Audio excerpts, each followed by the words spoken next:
やっぱりヘッドってそのエンジンの中でもかなり主役な場所だと思うんです。もちろんピストンもクランクもみんな大事なんですけど、作ったものがどういうものなのか、あとはそれがどう変わるのかっていうことを乗ってもらって実感してもらいたいなって気持ちはありました。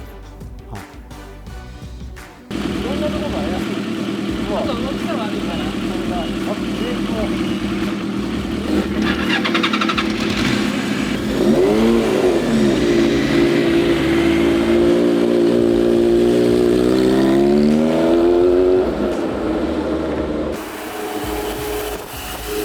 これはうちのスタッフのバイク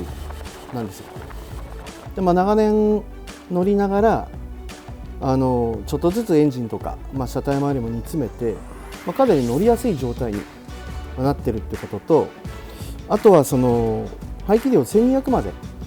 上がってて、馬力も後輪で120、30馬力、出てて、かなり公道仕様としては割とパワフルな方なんですけど、パワーがあっても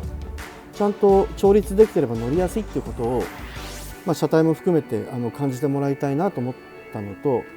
ノーマルと比較した場合に、どういう違いがあるのかっていうのをより分かりやすくするためにはそういう車両に乗ってもらった方がいいのかなっていう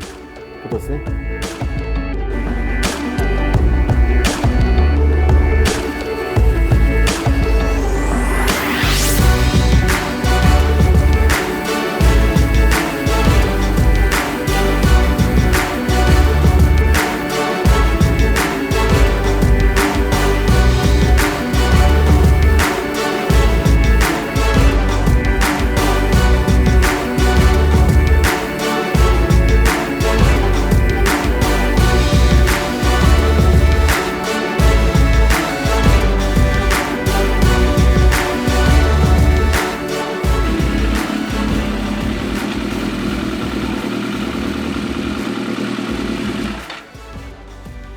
めちゃめちゃ乗りやすい。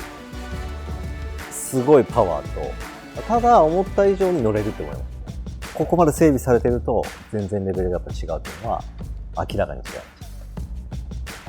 一番やりたいのが乗り比べ。やっぱり自分でやっぱ乗らなきゃいけないっていうのも含めてちょっと今回免許取ったんで、その純粋にヘッドだけ変えてどれぐらい変わるかっていうのはもう試したい。